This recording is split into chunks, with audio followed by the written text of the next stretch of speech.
Shalom semuanya, senang bersama dengan saudara. Mari siapkan hati kita. Saya sedang mencerikan khotbah tentang hal kerajaan surga. Kita buka Matius pasal 18. Matius 18 kita akan melihat di ayat yang ke-23. Matius 18, kita akan membaca ayat yang ke-23 terlebih dahulu. Bersama saya, 3, 1, ya.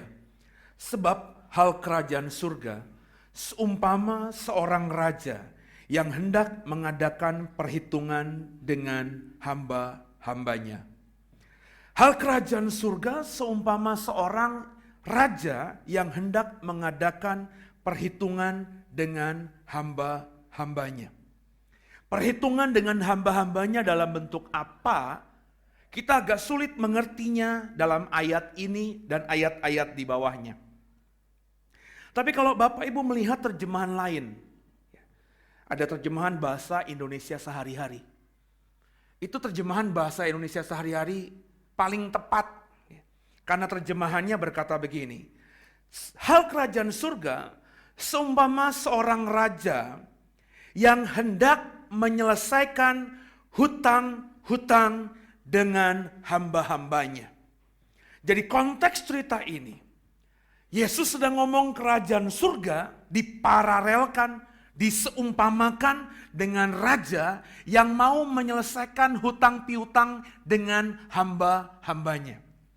Hamba-hambanya di sini saudara, Bapak Ibu jangan pahami sebagai budak raja tersebut. Sebab dalam konteks perbudakan, tidak mungkin seorang budak punya hutang sama tuannya. Gak mungkin itu. Dan gak mungkin ada budak yang mau berhutang sama tuannya. Sebab hidupnya saja milik tuannya, maka buat apa dia berhutang? Dan apa urgensinya si tuannya, pemilik hidupnya memberikan piutang kepada budak ini? Maka hamba-hambanya di sini tentu adalah orang-orang terdekat yang dimiliki raja. Hal kerajaan surga, seumpama seorang raja yang hendak mengadakan perhitungan dengan hamba-hambanya. Raja yang sedang menyelesaikan hutang piutang dengan orang-orang terdekatnya.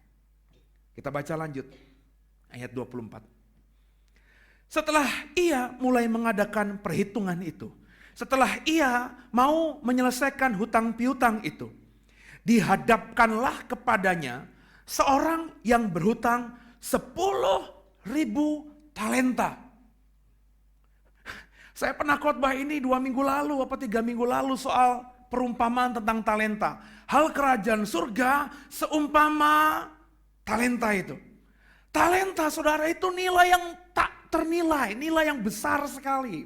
Kalau kau masih ingat, kalau kau lihat di kamus Alkitab kita, 1 talenta itu adalah ukuran di zaman dulu.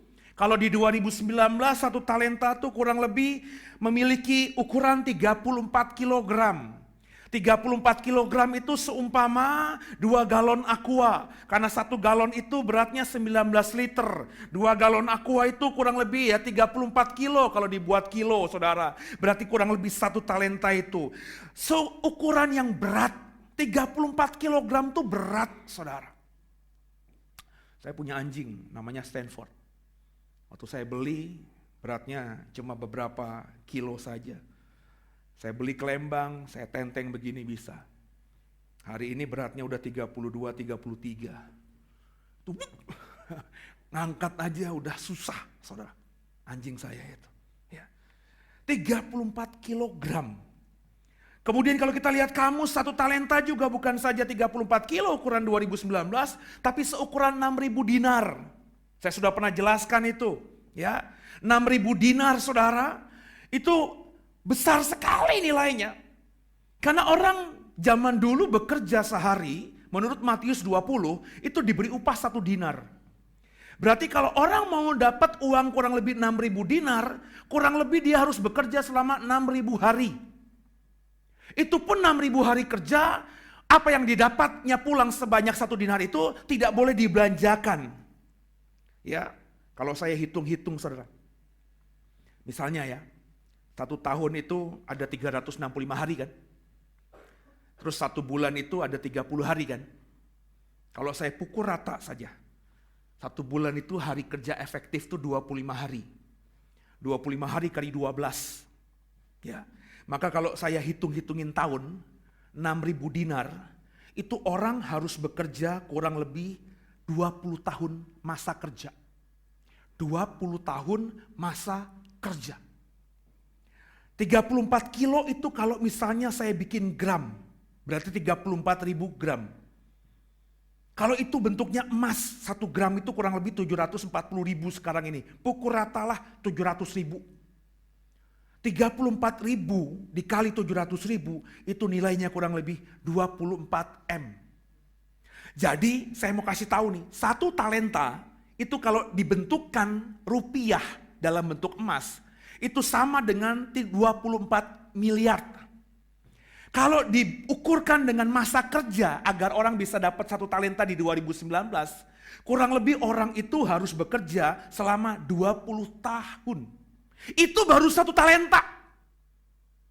Sedangkan hamba ini, Alkitab katakan berhutang berapa? 10.000 talenta. Lo bayangin aja tuh. Berarti tinggal dikali aja.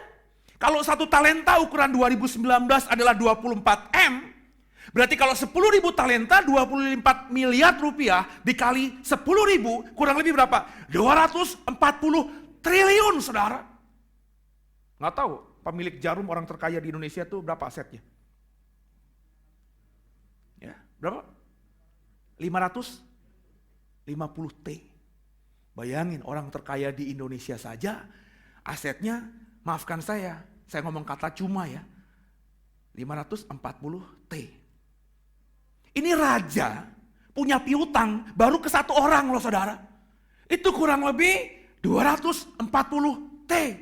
Berarti kayanya raja ini besar sekali saudara. Itu kalau dibuat rupiah. Kalau 1 talenta kurang lebih orang bekerja 20 tahun. Kalau 10.000 talenta berarti tinggal 20 tahun dikaliin 10.000. Berarti orang bisa punya 1 talenta kalau orang itu bekerja sepanjang 200.000 tahun. Gak mungkin kan saudara? Manusia tertua di Alkitab aja, Metusalah umurnya berapa? 969. Ya, orang kalau mau kumpulin duit sebanyak 10.000 talenta, orang itu harus punya jam kerja kurang lebih 200.000 tahun. Makanya saya bilang tadi saudara, ini gak mungkin budak. Sebab kalau ada budak berhutang sama raja sejumlah ini, maka yang pinter adalah budaknya, yang oon adalah rajanya. Kok bisa? Budak gimana bisa bayar? Wong budak itu gak mungkin punya gaji saudara. Maka saya berandai-andai nih, pakai imajinasi saya aja. Ini utangnya besar nih. Berarti orang yang berhutang sama raja ini siapa kira-kira? Orang kepercayaan raja. Siapa itu? Saya ngebayangin aja, Perdana Menteri pasti. Kalau nggak Perdana Menteri, Menteri Keuangan pasti. Maksud saya orang yang dipercaya sama raja, sehingga raja itu nggak hitung-hitungan ketika orang ini mau meminjam asetnya untuk diolah seperti itu. Kekasih Tuhan, biji mata Tuhan. Ini jumlah yang sangat besar. Hutangnya kurang lebih 240 triliun rupiah di 2019 ini. Lanjut, ayat yang berikutnya. Ayat yang ke-25. Bersama saya. 3, 1 ya.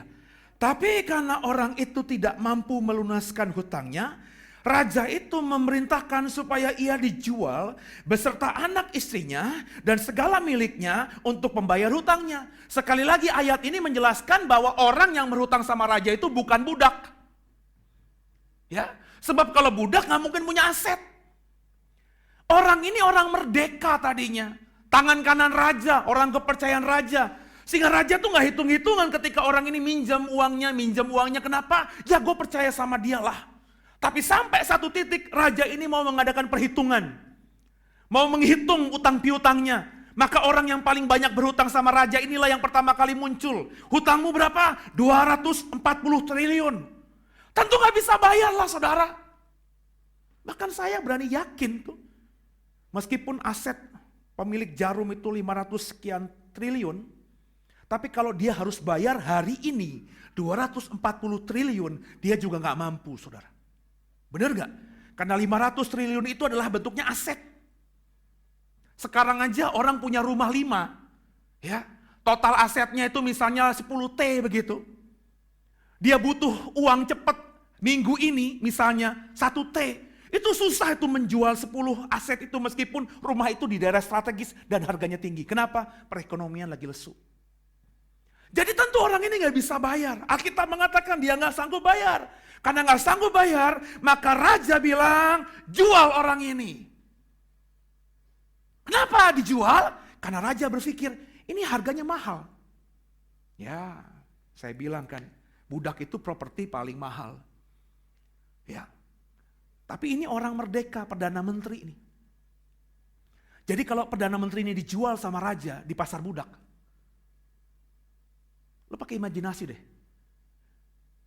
Ini orang yang bersih banget. Bapak Ibu pernah ketemu orang kaya nggak? Ya, pemilik Jarum kan lagi viral tuh ya. Orang kaya tapi low profile.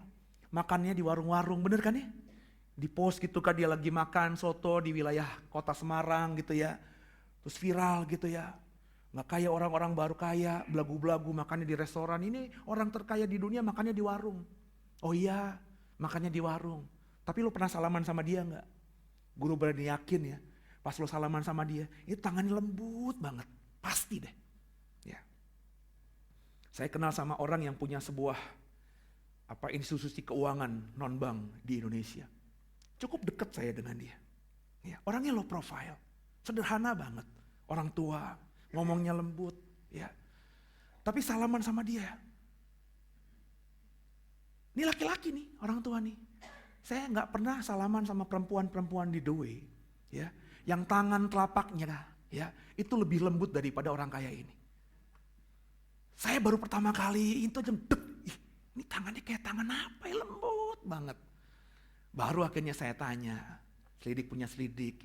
Iyalah, meskipun bapak itu sederhana pak, tapi selalu nemenin istrinya ke salon 2 minggu sekali, maafkan saya, seminggu 2 kali.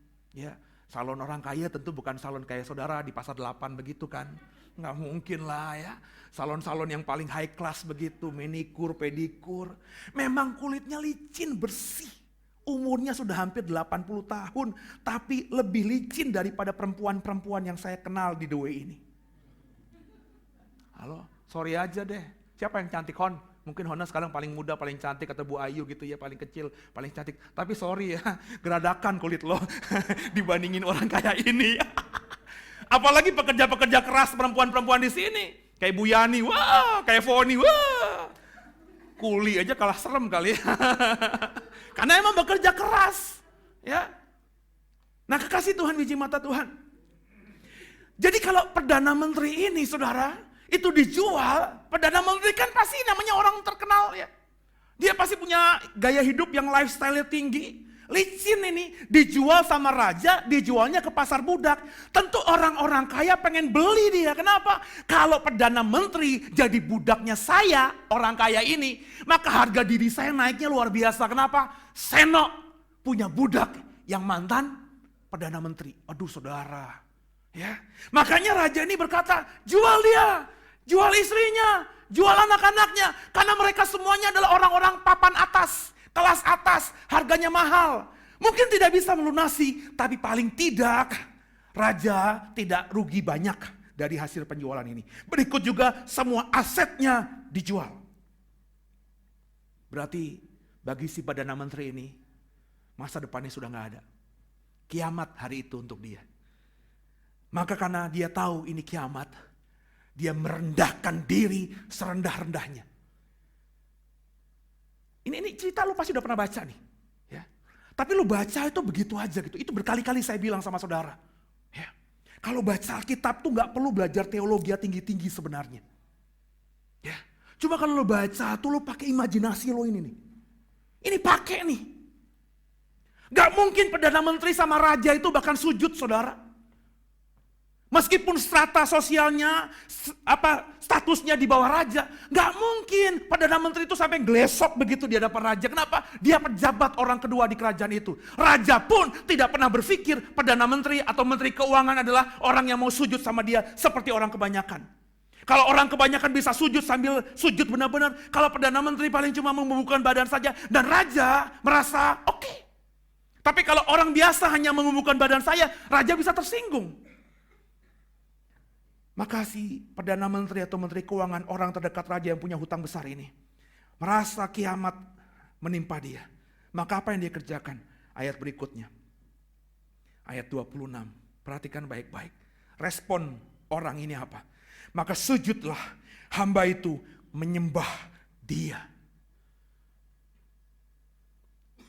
Saya selidiki ya, di dunia perjanjian lama. Meskipun banyak orang-orang atau bangsa kafir di luar sana. Ya. Tapi menyembah raja itu bukan habit atau bukan kebiasaan orang-orang di Timur Tengah. Orang Timur Tengah itu menyembah hanya dewa. Atau kalau itu raja, raja yang dianggap adalah keturunan dewa. Firaun itu mungkin disembah sama raja-raja, sama masyarakatnya, sama rakyatnya. Kenapa? Dalam budaya Mesir, Firaun itu adalah anak dewa, keturunan dewa. Tapi kalau budaya-budaya tertentu mengangkat raja, maafkan saya, seperti orang Israel.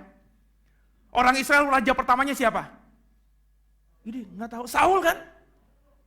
Nggak mungkin Bapak Ibu, orang-orang yang kenal Saul sebelum jadi raja, ketika Saul jadi raja itu menyembah, benar-benar menyembah seperti itu. Apalagi mereka punya budaya, jangan menyembah manusia. Sembahlah Tuhan, sebab aku adalah Allah yang pencemburu. Maka nggak mungkin orang Israel itu menyembah Saul, bahkan Daud, seperti yang dikatakan Alkitab ini. Sebab dalam bahasa Yunaninya, menyembahnya itu proskuneo, benar-benar menselonjor. Badan itu rata dengan tanah, saudara. Itulah proskuneo, penyembahan menurut bahasa asli Yunani. Itu nggak mungkin dikerjakan, saudara. Tapi karena orang ini merasa kiamat, dia mau dijual, istrinya mau dijual, bahkan anak-anaknya yang dia mimpikan akan membuat dia bahagia di masa putih rambutnya juga mau dijual, asetnya mau dijual. Ini kiamat, maka dia nggak ada lain. Dia benar-benar merendahkan diri, sesuatu yang nggak pernah dia kerjakan sebelumnya. Meskipun dia sehari-hari bertemu dengan raja, dia menyembah serendah-rendahnya. Sambil apa? Ayat 26-nya. Sambil katanya begini. Sabarlah dahulu. Segala hutangku akan kulunaskan. Kalimatnya begini dalam bahasa Indonesia. Tapi jangan lo bacanya flat begitu kalau baca begini. Banyak orang kalau baca Alkitab kan gini kan. Maka sujudlah hamba itu menyembah dia, katanya. Sabarlah dahulu, segala hutangku akan kulunaskan. Kalau begitu saudara, lu aja punya utang sama gue 1 juta gitu ya. Tapi kalau nada lu begini, kagak akan lah. Udah gue apunin, gak gitu. Pasti memelas. Kalimatnya pasti lebih dramatisir daripada ini.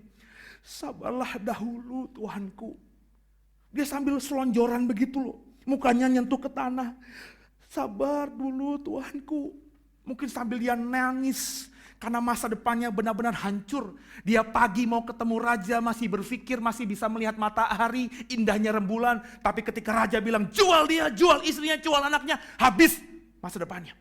Maka kalimat yang keluar, kalimat yang benar-benar dari hati. Ampuni Tuhanku. Meskipun dia tahu dia gak bisa bayar utangnya, tapi dia ngomong, Tuhanku aku janji. Aku mau nyicil utangku itu. Aku mau sungguh-sungguh bayar. Tapi jangan jual aku. Jangan jual istriku. Meskipun dia udah begitu bentuknya, tapi istriku. Jangan jual anak-anakku juga Tuhanku. Tolong. Mungkin nada-nada seperti itu. Akhirnya raja ini kalau kita baca ayat 27. Lalu tergeraklah hati raja itu oleh belas kasihan. Biar bagaimanapun orang ini, saya percaya orang terdekatnya raja. Kalau Bapak Ibu punya sahabat, Bapak Ibu pernah dekat dengan orang. Orang itu melukai hatimu sekalipun. Kau marah sama dia, kau kesel sama dia. Tapi karena pernah dekat, kau gak akan bisa marah seperti kau marah kepada orang lain. Percayalah, saya sudah pernah mengalami itu. Nangkep saudara ya? Kok kesel sama orang itu? Tapi karena pernah dekat, pernah punya masa lalu, pernah punya memori sama orang ini. Gak mungkin kau marah ke orang itu sama dengan marah ke orang yang gak punya memori kita dengan dia di masa lalu. Gak mungkin, saudara. Ya. Maka kayaknya tergeraklah hati raja itu oleh belas kasihan akan hamba itu. Sehingga apa? Mujizat terjadi. Tadinya kiamat, ada mujizat. Mujizatnya gak nanggung-nanggung lagi. Rajanya gak bilang begini sama si orangnya ini. Oke deh, kupotong ya hutangmu ya. 25%, 50%. Enggak. Alkitab yang ngomong, karena belas kasihan akan hamba itu. Sehingga raja itu membebaskannya dan menghapuskan hutangnya. Hutangnya tadi kalau dirupiahkan 2019 berapa? 240 triliun. Lu punya utang 10 juta aja deh sama gua. Terus gue bilang, 10 juta udah deh lupain. Gue yakin ya, di depan gue mungkin lo biasa aja. Tapi pas gue udah balik badan lo, ya. Langsung makan McD, ya gak sih? Langsung beli Black Forest, ya. Pasti senengnya minta ampun, bayangin 10 juta yang harus lo bayar ke gue. Tiba-tiba gue bilang, udah lupain aja. Itu baru 10 juta. Yang pasti lo bisa bayar gitu. Ini 240 triliun saudara. Lo gak mungkin bisa bayar kan? Siapa di sini yang kalau punya utang 240 triliun, lo bisa bayar? Bahkan lo jual badan lo kepada banyak perempuan, banyak laki-laki hidung belang di luar sana. Gak mungkin ada yang mau bayar kan? Ada di sini harganya Pak Bimo. Sorry kalau lo melacurkan diri gitu, ada yang bayar lo 1 triliun. 10.000 juga kagak mau, jijik lah. Nangkep maksud gua? Halo? Loh ini kita kalau baca kitab tuh pakai imajinasi. Ini gak mungkin dia bisa bayar, terus dihapuskan hutangnya, dianggap gak ada hutangnya. Lo bisa ngebayangin dia keluar dari istana raja, habis menghadap raja, gimana sukacitanya dia? Luar biasa. Kalau dia punya handphone, dia langsung hubungi istrinya. Istriku masak yang enak ya. Pokoknya bikin pesta ya. Seluruh keluarga kita undang. Seluruh masyarakat sekitar kita undang. Pokoknya kita bikin pesta 7 hari 7 malam. Lu bayangin yang utang kita sama raja. Hampir sekitar 240 triliun. Diampuni. Udah kita buang aja 1 triliun. Udah kita pesta. Beli lembu-lembu yang besar itu. Beli kambing. Kalau sekarang beli babi putar. Biar orang-orang najis semuanya kena makan babi. Ya. Kekasih Tuhan, biji mata Tuhan. Seneng dia. Mukanya ceria. Wah. Gak tahu saudara pernah gak? Dalam satu hari dapat malapetaka, dapat penderitaan, dapat kesusahan. Gak lama tiba-tiba dapat kesukaan, dapat berkat. Ada gak yang begitu? Saya belum pernah. So saya gak bisa ngerasain. Habis misalnya saya dipecat gitu, terus tiba-tiba ada orang yang berkati saya dengan nilai yang besar, saya belum pernah ngalamin itu. Saya pernah difitnah sama orang, ditikam sama orang, tiba-tiba saya langsung diangkat sama orang gak lama setelah saya difitnah atau ditikam dari belakang oleh sahabat saya gak pernah. So saya gak bisa ngebayangin perasaan si orang ini. Saya hanya pakai imajinasi ya kira-kira gimana. Saya gak pernah ngalaminnya. Ada di sini yang pernah begitu? Yang ada ya, lo lagi seneng-seneng dapat malapetaka, ya kan? Dari muka-mukanya begitu kelihatan. Enggak, nangkep ya? Lo lagi seneng-seneng makan-makan, tiba-tiba dapat kabar nggak enak, itu biasanya kita begitu. Tapi lo lagi susah, lagi duka, dunia kayaknya runtuh, terus tiba-tiba kita ngeliat berkat luar biasa tercurah, hari itu juga kita rasakan, itu sulit sekali dibayangkan. Sulit sekali dibayangkan. Tapi saya ngebayanginnya, saudara, orang ini sukacitanya luar biasa, senangnya luar biasa. Halo, apa yang terjadi kemudian saudara? Ayat yang ke-28. Sama-sama kita baca ayat 28. Tetapi ketika hamba itu keluar mana? Keluar habis menghadap raja tadi. Ya. Ia bertemu dengan seorang hamba lain yang berhutang berapa? 100 dinar kepadanya. Ia menangkap, mencekik kawannya itu katanya, bayar hutangmu. Tiba-tiba dia habis dibebaskan dari 10.000 talenta. Dia dibebaskan hutangnya dari 240 triliun rupiah itu. Dia lagi senang-senang, lagi suka cita. Dia mungkin lagi hubungin istrinya, berusaha bikin pesta, nyambut dia, bikin ucapan syukur. Tiba-tiba ketemu temannya yang hutang 100 dinar. 100 dinar tuh besar loh Bapak Ibu. 100 dinar berarti orang kalau mau dapat 100 dinar, orang itu harus bekerja 100 hari. 100 hari itu berapa? 3 bulan kurang lebih. Bayangin orang kerja 3 bulan, duitnya nggak diapa-apain, dikumpulkan penuh, orang itu baru punya duit 100 dinar kurang lebih di 2019. Nilai yang besar. Kalau kita kerja hari ini UMR kurang lebih 3 juta, berarti 3 bulan 9 juta itu kita kumpulkan. 3 bulan kita dapat 9 juta tanpa sepeser pun kita ambil untuk keperluan kita. Kan nggak mungkin saudara. Kalau saudara bukan anak orang kaya, nggak punya simpanan di bank banyak, kalau kau terima gaji 3 juta, pasti yang kau simpan paling banyak cuma 20%-nya. Itu pun kalau kau benar-benar berhitung-hitung yang tepat, karena kebutuhan banyak, listrik, makan, anak, sekolah, benar nggak saudara? Apalagi Natal nih, gereja minta disumbang, wadah, tambah rese lagi deh tuh. Ya. Kekasih Tuhan, biji mata Tuhan, ini nilai yang besar. Tapi dibandingkan hutangnya yang 10.000 talenta. 100 banding 10.000. Berarti 1 banding berapa? 100 banding 10.000. Berarti 1 banding berapa? 100. 1 banding 100. Dia diampuni 10.000 talenta oleh Tuhannya. Temannya cuma punya utang 100 dinar. 10.000 talenta tadi, kalau 1 talenta 6.000 dinar, berarti 10.000 talenta itu kurang lebih berapa? 60 juta dinar. Orang ini punya utang sama raja 60 juta dinar. Dibebaskan, terus ketemu temennya punya hutang sama dia cuma 100 dinar. Bayangin saudara, itu nggak selevel. 60 juta diampuni, ketemu orang utang sama dia 100 dinar, orang itu ditangkap, orang itu dicekik sama dia, bayar hutangmu. Ya, dan ini sering terjadi pada kita kebanyakan. Ya. Nanti saya jelaskan. Kemudian apa yang terjadi? Kawannya ini, yang punya hutang 100 dinar ini. Coba baca ayat 29. Maka sujudlah kawannya itu dan memohon kepadanya, sabarlah dahulu, hutangku itu akan kulunaskan. Ini Matius ini pinter banget ini mempermainkan kata. Ya, kalau kita melihat tadi ya ayat yang ke-26, si hamba raja ini, Perdana Menteri tafsiran saya ini, punya hutang 10.000 talenta dia nggak bisa bayar ketika rajanya bilang, jual dia, jual istrinya, jual anak-anaknya. Dia sujud menyembah raja itu dan berkata, sabar dahulu. Hutang-hutang itu akan kubayarkan padamu nanti.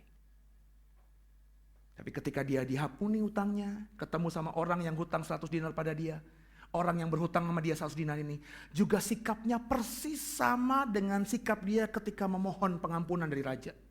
Sama-sama sujudnya, sama-sama berkata, sabar dahulu. Sama-sama ngomong janji, hutangku itu akan kulunaskan. Persis, dalam bahasa Yunaninya persis, dalam bahasa Inggrisnya persis, terjemahan LAI juga persis. Mestinya kalau Cengli, dia juga bersikap kepada temannya yang hutang sama 100 dinar ini persis seperti raja yang memberikan belas kasihan kepada dia. Tapi enggak dikerjakan sama sekali sama orang ini. Padahal temannya itu melakukan persis yang dia lakukan belum beberapa lama ketika itu terjadi. Ini kan orang ini baru keluar, baru tinggalkan raja, baru di pelataran istana. Dia lagi senang ketemu temannya. Kenapa temannya ada di istana raja itu? Karena hari itu raja sedang mau menyelesaikan utang piutang dengan orang-orangnya. Maka giliran ngantri. Yang pertama tentu orang yang punya hutang besar, dirinya ini loh. Ketika dia diampuni, dia keluar istana, ada orang banyak. Teman-temannya juga, pegawai istana juga tentunya. Dia lihat temennya, lo punya hutang 100 dinar, sini loh, bayar gak? Aduh, dicekik dia di depan orang banyak. Bayar hutangmu itu.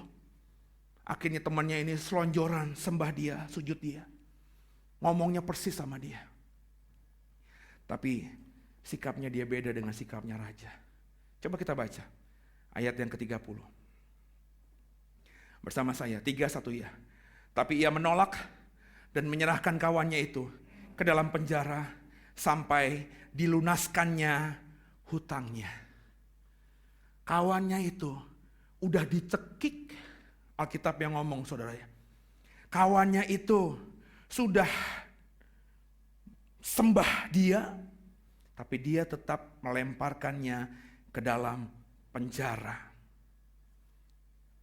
Apakah temannya ini tidak ngomong sama dia, tolong dong, aku bayar deh 100 dinar. Kalau kau penjarakan aku, gimana istriku nanti? Gimana anak-anakku? Apakah nggak ngomong begitu? Pasti ngomong persis sama seperti yang saya dramatisir tadi dari orang ini ketika mohon belas kasihan pada raja itu. Persis. Jangan penjarakan aku. Tapi dia nggak peduli. Dan itu terjadi di pelataran istana raja tafsiran saya. Semua pegawai raja yang punya hutang sama raja lagi ngantri mau menghadap raja. Artinya si orang ini ketika mencekik kawannya, si orang ini ketika menyeret dan membuang temannya ke penjara, itu disaksikan oleh orang banyak yang sedang ngantri menghadap raja. Karena raja hari itu sedang mengadakan perhitungan dengan hamba-hambanya.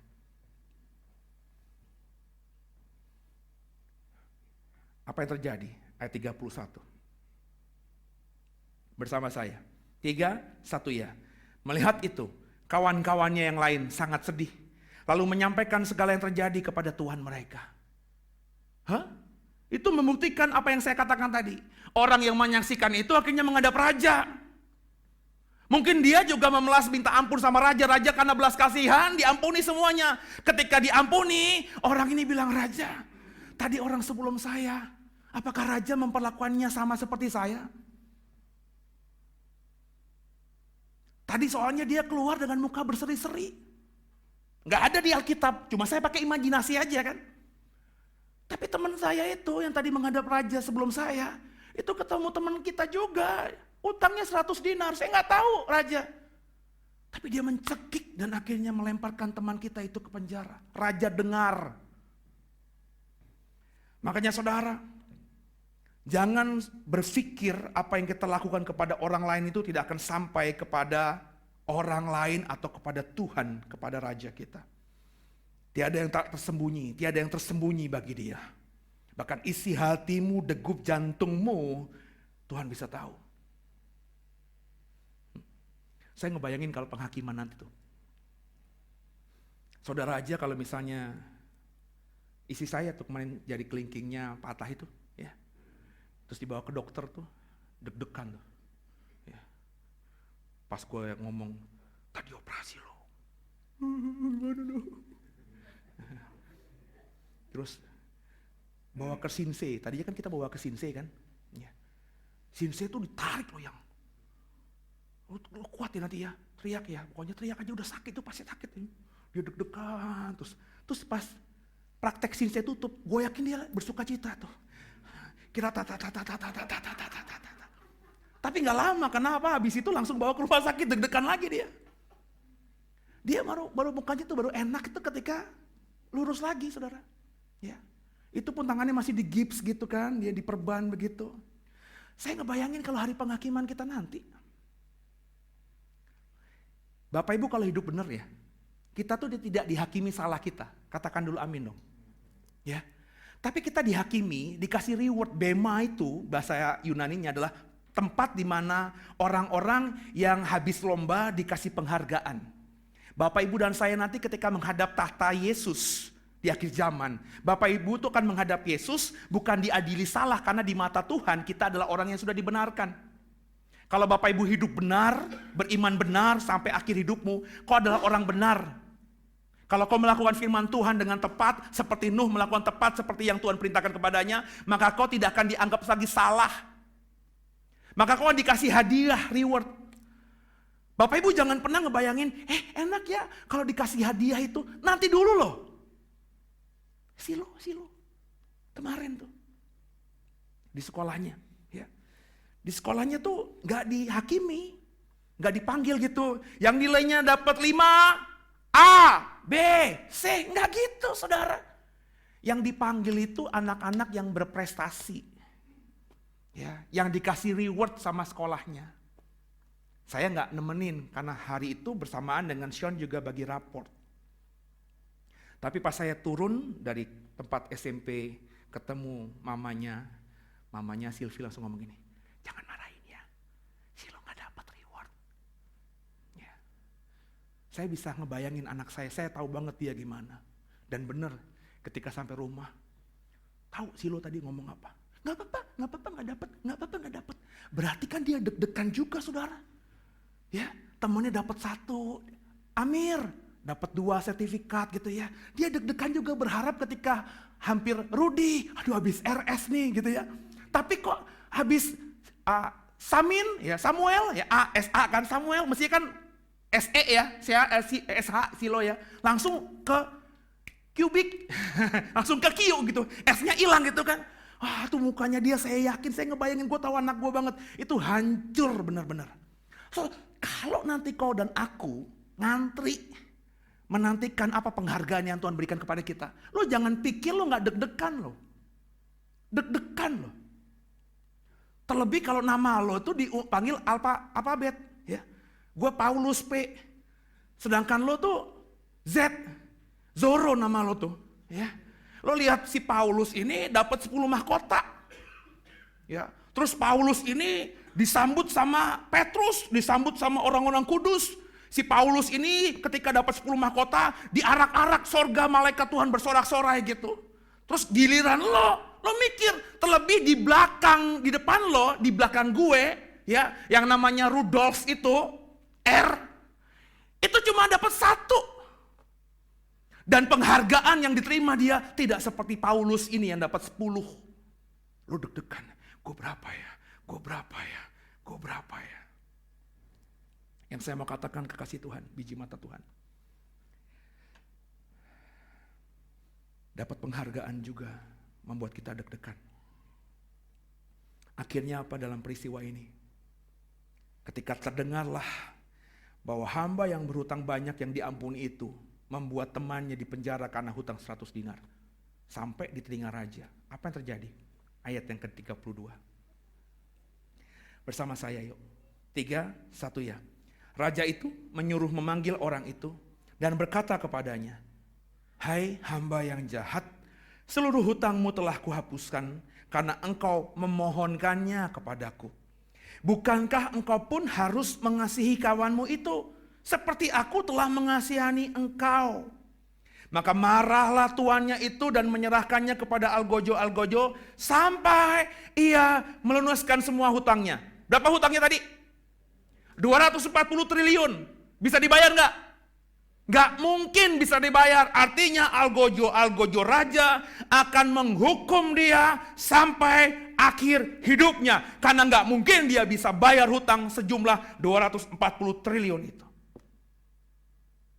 Bapak Ibu ngebayangin nggak? Ini orang sudah diampuni.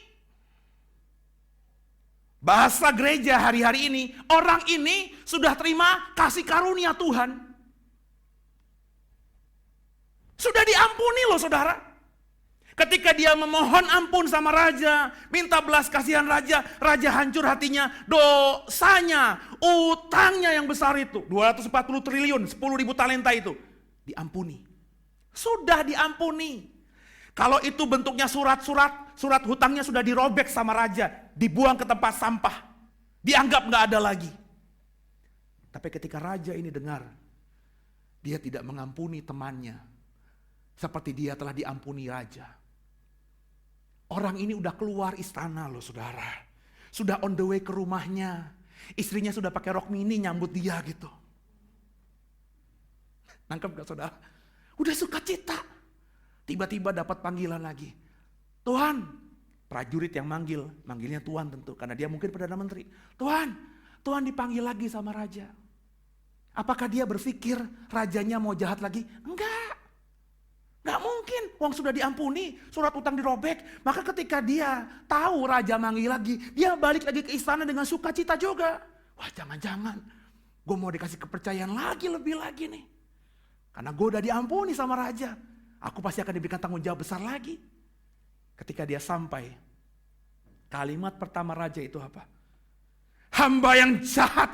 Kaget tentu dia, saudara. Dia gak menduga hal itu terjadi lagi sama dia. Lah, gimana sih? Tadi sudah diampuni, sekarang kenapa dimaki-maki lagi hamba yang jahat? Baru dia mengerti ketika raja selesaikan perkataannya. Hutangmu sudah kuampuni ketika kau memohon belas kasihan padaku.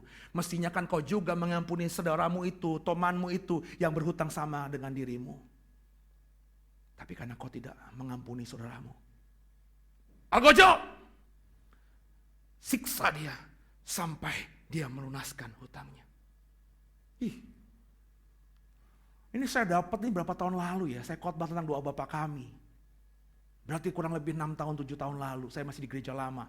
Saya khotbah seri doa Bapa Kami itu di sana. Ini orang sudah terima pengampunan. Yang sudah terima pengampunan dari Tuhan, katakan amin dan angkat tangan. Ya, udah diampuni kan? Udahlah, lo percaya kepada Yesus, dosa lo diampuni. Lo percaya sama Tuhan, jika kita mengaku dosa kita, Allah setia dan adil, Allah akan mengampuni dosa kita. Di mata Tuhan itu sudah putih, bening, bersih. Tapi jangan pernah berpikir, lah ini loh, saya khotbah ini tuh dalam konteks mengcounter hyper grace itu loh, saudara. Orang-orang yang mengatakan bahwa kalau kita sudah terima kasih karunia, maka kasih karunia itu tidak akan pernah berubah. Kalau Tuhan sudah ampuni kita, maka pengampunan Tuhan itu tidak akan pernah berubah. Andai kata tidak ada cerita ini di Alkitab saya, maka saya akan berkhotbahkan hal yang sama, saudara. Saya sudah khotbah hal kerajaan surga sama seperti ngomongin talenta, ngomongin ini lagi. Itu ternyata apa yang dipahami orang-orang bahwa kasih karunia itu tidak akan pernah berubah. Mentah, saudara, mentah. Karena yang khotbah ini, yang ngomong ini bukannya rasul. Kalau Petrus yang ngomong, mungkin saya bilang, Petrus mungkin kurang hikmat kali. Ini yang ngomong Tuhan Yesus sendiri loh, saudara. Tuhanmu sendiri loh yang ngomong. Terjemahan King James ini merah hurufnya. Dalam dunia teologi saya pernah punya dosen. Dia ngomong, kalau Yesus yang ngomong itu, meskipun di Alkitab ada omongan rasul, ada omongan nabi, tapi omongan Tuhan tuh hierarkinya, kuasanya lebih tinggi. Makanya dosen ini bilang, kalau ada seolah-olah dua perintah, yang satu perintah Tuhan, yang satu perintah rasul, itu agak bertolak belakang, maka utamakan perintah Tuhan. Karena perintah Tuhan itu lebih kuasa, lebih tinggi, dan harus dihormati sungguh-sungguh dibandingkan perintah rasul. Saya tidak percaya itu, tapi ada orang yang berkata begitu. Ini perkataan Tuhan. Orang ini sudah diampuni, surat hutangnya sudah dirobek, sudah dianggap lunas semuanya. Tapi gara-gara kesalahan kecil, dia tidak memperlakukan temannya sama seperti dia diperlakukan oleh Tuhannya, oleh rajanya, yakni mengampuni. Maka dia dipanggil lagi. Dia dimarahi sama raja itu. Dan akhirnya dilempar ke penghakiman. Dilempar ke penghakiman itu maksudnya apa? Maksudnya hutangnya yang 10.000 talenta, 240 triliun itu dibuat ada lagi. Pak, Bu, kalau kita bikin surat perjanjian, saya pihak satu, kau pihak kedua. Saya pihak pertama memberikan piutang kepada saudara di atas materai. Terus kita ketemu, karena saya kasihan sama saudara gak bisa bayar hutang dan saya orang kaya raya, utang saudara itu gak ada apa-apanya. Terus surat perjanjian itu saya robek. Terus saya buang ke tempat sampah. Sebulan berikutnya, saya ngomong sama saudara, perjanjian kemarin itu yang gue robek, gue adain lagi ya. Kita bikin surat perjanjian lagi, kira-kira lo mau gak? Enggak. Terus kalau saya marah, lu kok gak mau sih? Kan itu kan kemarin gue yang robek. Kok pasti nantang saya? Ya udah kita masuk ke hukum aja, Pak. Laporin aja saya ke polisi, Pak. Dan saya gak bisa apa-apa. Kenapa? Karena surat perjanjian itu sudah saya robek. Maka di hadapan hukum, saudara dianggap tidak berhutang sama saya. Benar ya? Problemnya, yang merobek hutang itu bukan saya. Yang merobek hutang dalam konteks ini adalah raja. King is the law. Dalam konteks hierarki kerajaan, raja itu adalah hukum tertinggi. Raja mau ngomong apa, dia bantah, dia buat yang bertentangan, saudara mau apa gitu. Raja itu diktator. Raja itu pemegang kekuasaan tertinggi, bukan presiden. Presiden kita nggak bisa, saudara. Presiden dibatasi oleh konstitusi, oleh MPR, oleh undang-undang dasar dan lain sebagainya. Tapi dalam konteks kerajaan, tidak ada hukum yang lebih tinggi daripada raja. Raja bikin aturan hari ini. Semua laki-laki harus memberikan hidupnya untuk melayani raja di ladang-ladang raja. Terus tiba-tiba dia nggak tega. Besok dirubah lagi. Hanya laki-laki muda yang kerja di ladang-ladang raja, yang tua tidak diwajibkan. Besoknya lagi dia kasihan lagi. Kalau laki-laki, apa untungnya buat gua? Gua rubah. Dibatalkan. Hanya perempuan-perempuan muda yang usia 20 tahun saja yang melayani ladang-ladang raja. Saudara mau apa? Kau mungkin hanya bisa ngetawain saya di belakang kalau itu rajanya saya. Tapi kok gak bisa apa-apa? Kau mungkin bilang, raja kok pelintat-pelintut. You know pelintat-pelintut? Itu bahasa Ibrani tingkat tinggi, saudara. Raja kok dolak-dalik mulutnya ya. Raja kok gak konsisten. Saudara cuma bisa ngedumel, tapi gak bisa ngerubah saya. Wong saya adalah the law, saya adalah hukum itu. Maka raja itu bilang, kalau gitu tadi, yang kurobek itu kuadain lagi. Mungkin si Perdana Menteri ini bilang, loh kok begitu raja? Kok raja begitu? Kan sudah dihapuskan. Lu mau apa? Kalau saya raja, lu mau apa jadinya? Saya lapor ini sama hakim ya, sama jaksa ya, sama polisi ya. Ya udah panggil Kapolri sini. Kapolri menghadap raja. Dia ngadu, gini loh, raja udah ampuni saya tadi, tapi sekarang diadain lagi. Kapolrinya ngeliat saya gini. Terus saya cuma melihat, apa lo? Mau apa dia?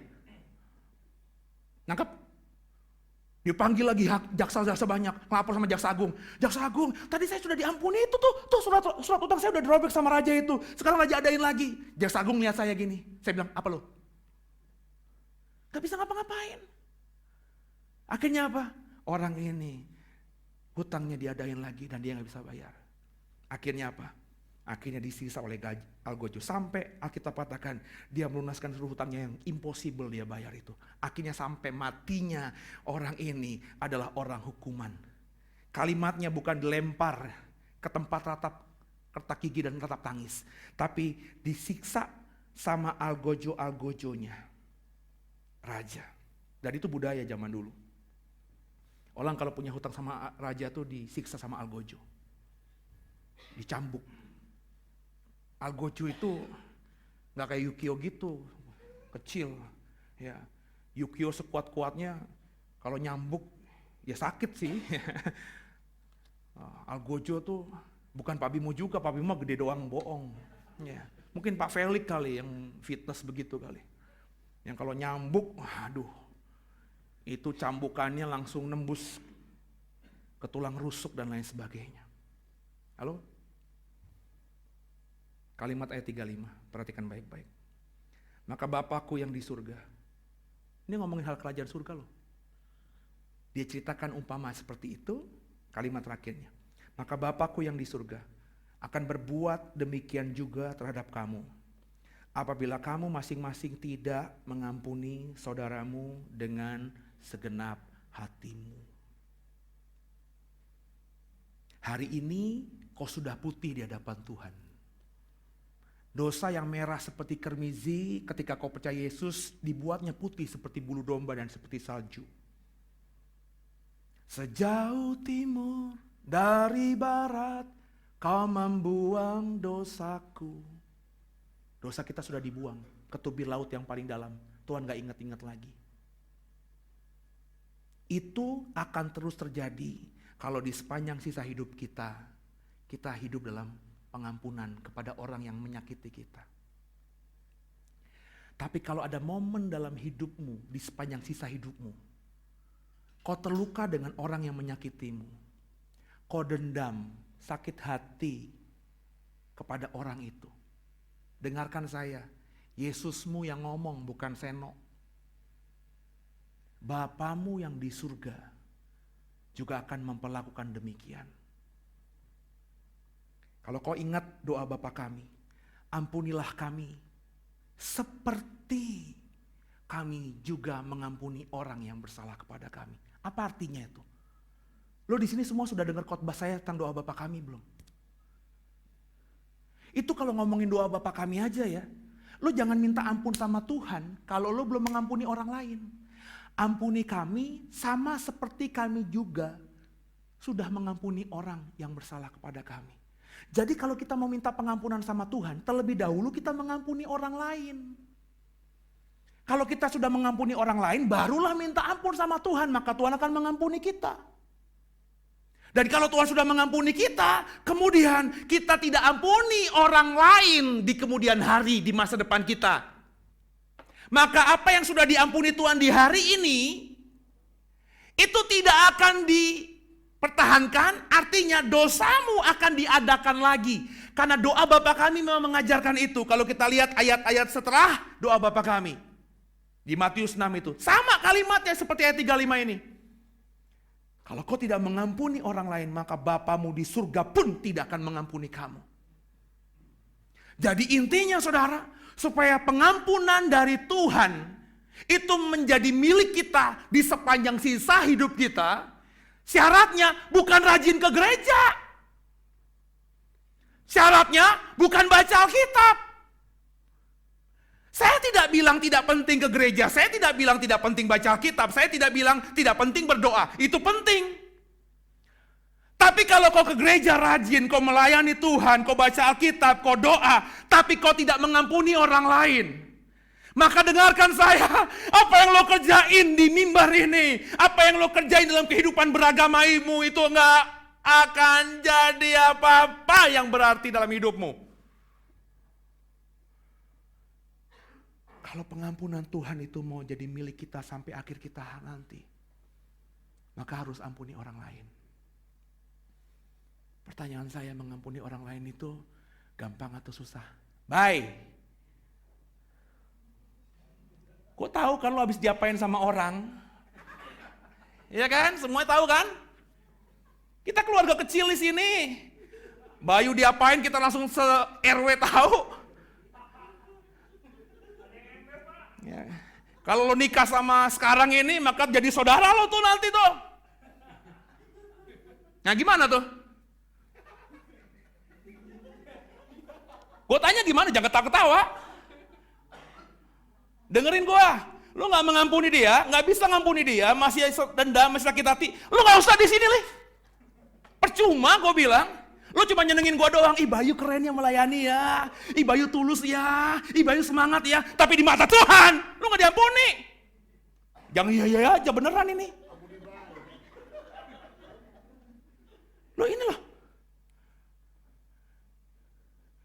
Itu makanya ketika saya dapat ini 7 tahun lalu, saya bilang sama orang di mimbar gereja lama itu.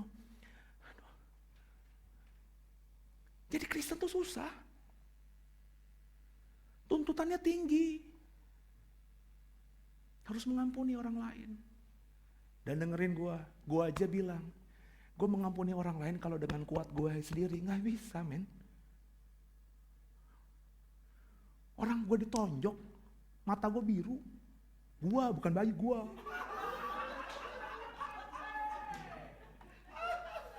Ya, gimana gue bisa mengampuni coba? Bener nggak? Gila, apalagi gue laki-laki bener kan? Kalau gue diem aja gimana? Kalau gue tonjok, gue mikir kok gue balas yang jahat. Kata Tuhan, kalau tampar pipi kiri, berikan pipi kanan. Ah, enggak lah, gue nggak balas deh. Tapi gue masih dendam. Gue nggak balas.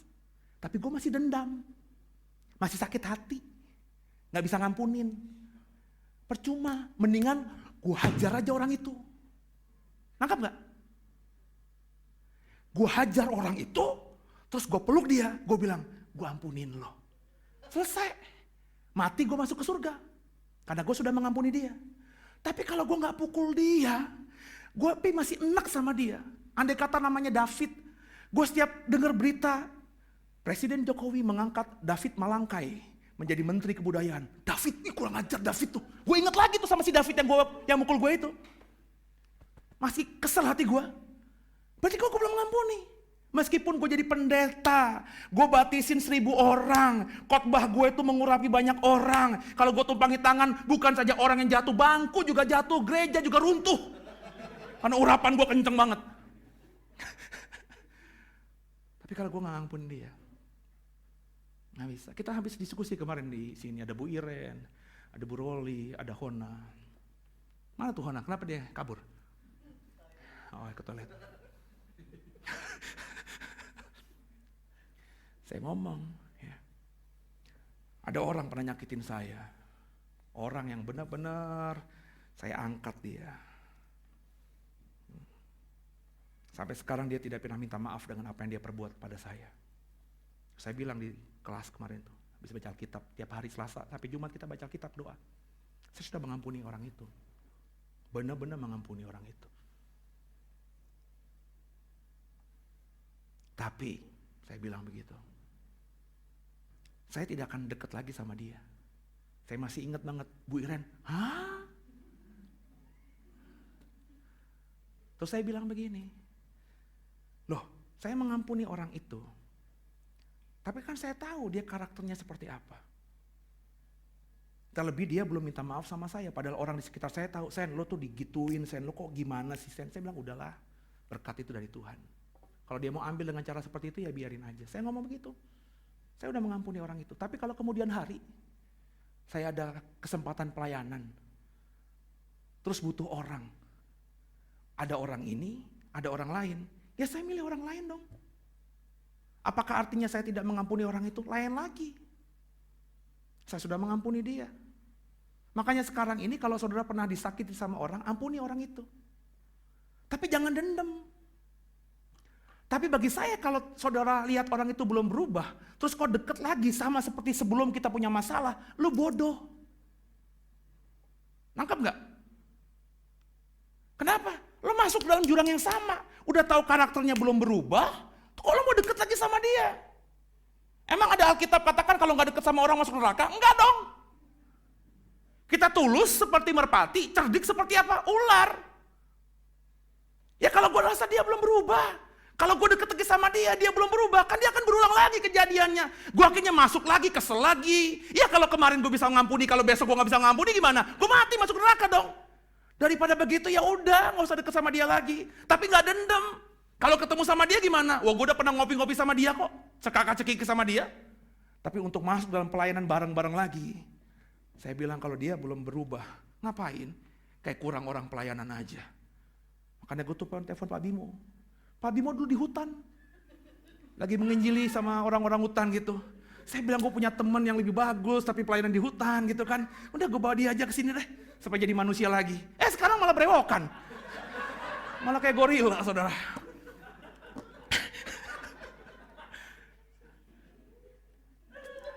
Ampuni.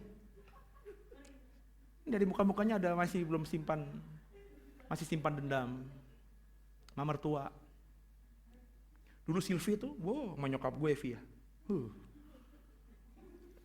Ya, ngomong aja nih.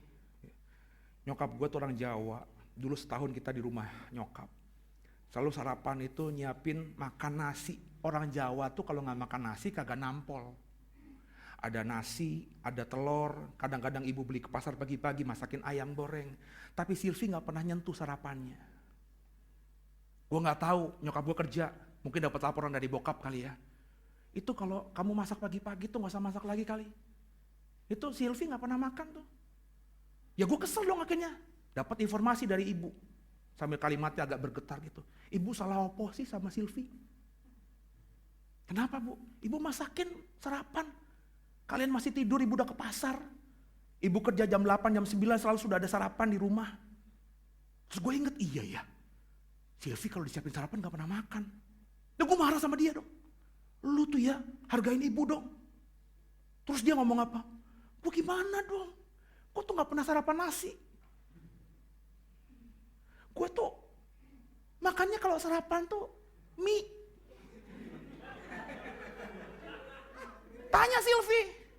Silvi tuh sarapan tuh kalau nggak pernah makan besar gitu, maksudnya ada ayam, ada nasi, enggak, mie ayam. Dan gue orang Jawa, bagi gue makan mie ayam itu hanya selingan. Antara jam makan siang sampai jam makan malam di sore-sore hujan kayak gini, makan mie ayam enak tuh. Tapi kalau makan mie ayam untuk sarapan, makan siang, makan malam, bagi gue orang aneh. Lah gue kawin sama orang aneh. Nangkep gak? Silvi ngomong begitu. Oh iya ya, gimana ya? Waduh, ribut tuh. Nyokap gue gak suka sama Silvi. Silvi juga, gue ngomong begitu mungkin kesel sama nyokap. Waduh, gue tuh di tengah-tengah ya. Satu nyokap gue, satu bini gue. Gue mau belain nyokap gue, nanti bini gue gimana? Gue belain bini gue, ini nyokap gue sendiri. Kalau mau ngomong tuh gue stres tuh, makanya habis itu saya bilang, udah deh kita keluar dari rumah ibu. Maka tuh benar firman Tuhan katakan, laki-laki harus tinggalkan rumah bapak ibunya. Udah nekat aja tuh, beriman aja, dapat rumah di Alam Sutra. Sekarang gimana? Iya. Gue sekarang makan bakmi. Gue sampai ngomong sama semua orang yang bukan tinggal di Serpong, lo kalau suka bakmi, main ke Serpong, ngomong sama Seno ini. Bakmi apa sih yang Seno nggak tahu di Serpong ini? Gara-gara apa? Orang aneh ini. Sarapan bisa makan bakmi. Gue sekarang bisa makan sarapan bakmi, makan siang bakmi, makan malam bakmi. Bakmi itu bisa gue setarakan dengan nasi lo sekarang ini lo. Gara-gara Cina cacat ini. Kekasih Tuhan, biji mata Tuhan. Sekarang Silvi sama nyokap oke. Nyokap sama Silvi oke. Semoga dalam hatinya benar-benar oke. Biasanya mertua laki-laki perempuan sama menantu perempuan tuh begitu. Bu Rahel punya mertua kan? Yang gimana tuh? Yano masih punya mertua kan? Gimana tuh? Hon? Wih, nyokapnya Dimas kan bawel, gue tahu. Lo pikir gue gak tahu? Lo gak pernah cerita, gue tahu lah. Gue ketemu sekali dua kali udah tahu karakternya nyokapnya Dimas. Gue kan orang berhikmat lah. Pertama orang tua, ya stylenya gue tahu, kayak nyokap gue bener lah pokoknya lah. Sabda tuh keluar dari kata-kata dia harus diturutin. Gimana? Ya. Bu Ayu masih punya mertua? Puji Tuhan jauh ya. Puji Tuhan jauh. Karawaci satu di sono. Di Sulawesi sana. Coba kalau deket. Nah tuh Bu Imel tuh cengar-cengir dia. Mana Popo? Udah pulang. Masih simpan dendam gak? Lo masih simpan dendam gak sama gue? Masalah itu pasti gak bisa ditolak lah. Gue sama Dimas masih asik nih. Karena baru berapa bulan kita ketemu deket. Apalagi dia bikin aransemen musik gue jadi keren. Oh lagi deket gue, lagi seneng. Tapi ntar mas, ini gue gak bernubuat ntar. Setahun lagi. Ya. Orang yang ninggalin saya itu kan semuanya deket-deket dulu sama saya. Mana ada orang yang keluar dari the way itu yang gak deket sama saya? Deket semua sama saya. Sangat deket. Ntar kalau ada masalah kita berdua, loh tadinya jauh, gak ada masalah lah. Deket jadi masalah lah, bener gak? Deket semakin jadi masalah lah. Nempel, gesekannya kenceng. Ketika itu terjadi, bisa gak kita mengampuni?